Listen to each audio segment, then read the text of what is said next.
Your granny, tell me about her. She was in Mintlo? Yes. And when my grandfather died, she ran the post office in Mintlo. But there was an awful fire there, and she couldn't go back. But it was really good. The post office folk must have helped her, because she came to run the post office in Braemar. So that was quite a thing, wasn't it? And I don't know if she liked it.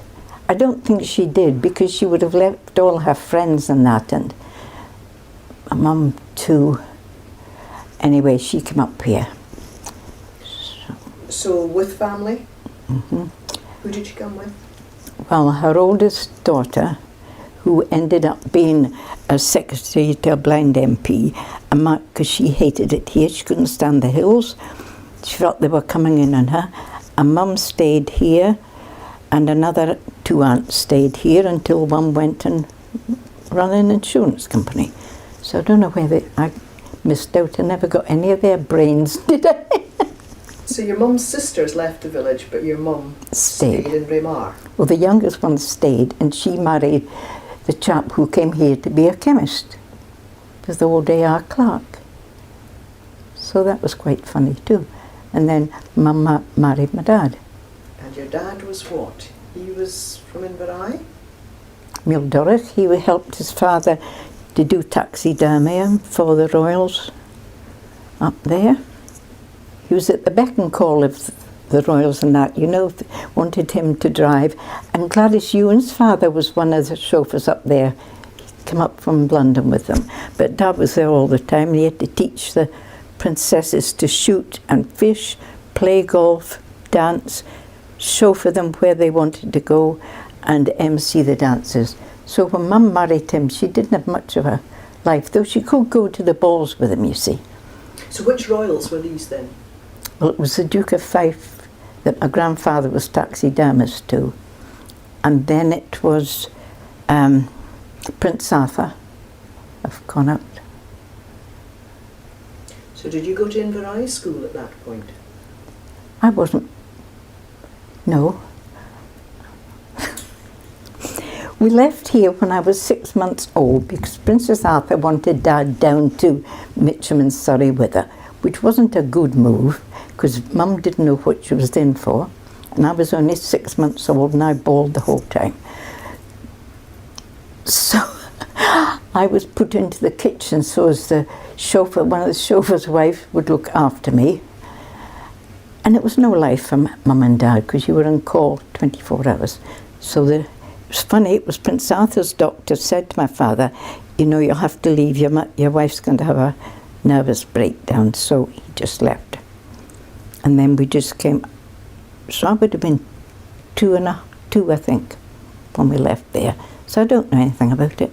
And you never asked. It's my old aunt I got all this from. You never say, why did you come down or anything? But and where did you go after that? Well, we lived in London, Hendon, and the day that war broke out, we came up here, all of us, because we were near Hendon Airport. I think that was one of the first casualties of the war, one of our planes crashing into Beacon, Belisha Beacon thing.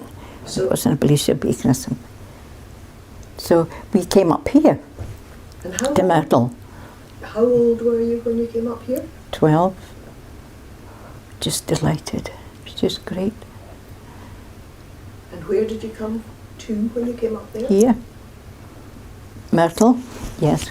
Because it belonged to relations. Like my aunt Maggie, you remember her? And her husband's family, it belonged to them. They had tulip down the back there and this, so we got it. I think there would have been Glasgow evacuees here if the house wasn't occupied by someone else, because they put them in all the vacant houses, you know, the holiday let houses. And where did you go to school here? Ballater. Went to Huntly for 3 months, 6 months because I couldn't travel, but I was so homesick, I just couldn't stay. Anyway, went to Ballater and then to Banchory to get your house. And when you left school? Well, I wasn't going to leave school because my father said you've got to stay on, do your other 2 hires. And by that time the war would be over and we'd go back somewhere, I don't know where. But then he died, so I just got my hires results and written him and told him. And he just suddenly died, so we just stayed here. So did you go to dances here in the village? What was the entertainment in the village then? But I didn't get to all the dances because I had quite a lot of homework to do. And getting up early in the morning to get the 25 to 7 bus to Bankery, well, you would have done that. It was exhausting. No, the dances were great fun. Of course, it was Jock Morgan, Jockey, my uncle Jockey, Geordie Kia and Donald McDoo playing, and they could play everything, and the dances were just fantastic. And all these folk, the troops and the Naffy girls, they would have been going to Glasgow for their dances, you know, because they were Scottish regiments. And oh boy, they couldn't half dance. It was great. So was it good to be here? Oh yes. During the war? Mm-hmm. I would never, ever, ever leave. It's funny really, I made up my mind when I was 9. My dad took me up to my granny for a fortnight's holiday. And I made up my mind then I was going to go back to Inverrigh as soon as I was old enough. I drove my parents mad because I kept looking at all their books about Scotland. Mind you, they were heartbroken at leaving too. I thought go up to Inverrigh, it's just like fairyland, everybody speaks you and they're so kind. Oh dear. And my mum was worried sick because she thought, well, if she keeps it on like this, how on earth is she going to go up to Braemar and get a job in that? So after you finished school, what did you want to do? Stay in Braemar. I don't know. I didn't really know what I wanted to do. But I didn't want to leave Braemar anyway. But Jean Donald, do you remember her? Right. Their little boy was quite ill when it was born. So she asked my mum if I would push him out in the pram. Nobody else had to touch him. He was really been very ill. And of course her father was one of the businessmen who came and used the phone in the post office. So they were always quite pally, you know. And so I did that because Mum only got 2 and 6 a week for me as a war widow's pension. That was scandalous, wasn't it? But Jean Donald gave me 5 shillings a week for pushing out this. I hadn't to take him anywhere apart from me. Oh, and he was such a lovely boy.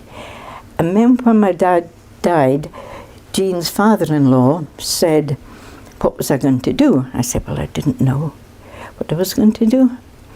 And I was good. I said, right, I'm going to go to Glasgow and do a business course because I didn't have shorthand and typing.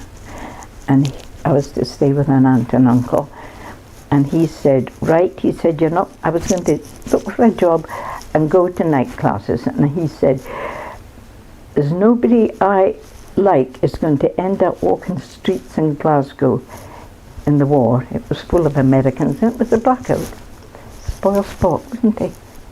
So he let me off every afternoon. I went to his office, oh, and he was lovely, and he let me off every afternoon to go to the business college. And he paid for it too. It was lovely. So I stayed there for a couple of years, but I was so homesick. And then you came back to Braemar? And I had applied to be a nurse. And everybody was putting me off it because they said, I'll cry every time someone's ill and I won't be able to give an injection. I'll be jabbing them and hurting them. Everybody put me off. And I ordered all my books. I got them and I had my uniform made and I was due to start in October. But I came home at the end of August, went to the games. And the factor wanted a new secretary there. And he'd never seen me. But Sandy Gerry told him about me, and the job was mine if I would take it. Oh, I was so delighted. It's the best job ever. It was just lovely. So had the new laird arrived by that time? No. No? So I was there when he was Captain Compton and before he was really owned the estate. It was great. It was lovely. So that must have been quite a time when the laird took over with his new wife. Yes, but he did come back and forward, and actually Mrs. Faxon was lovely. So I did her books as well as the estate one. And I think now, when you think of the office, well, Derek Beattie doesn't know how he managed. You know, it was just little old me, and I had no experience. I just loved it, absolutely loved it. Mrs. Faxon was so kind, she had no side about her. And she said, and it was the time that Princess Margaret's marriage broke up, or when she wasn't allowed to marry.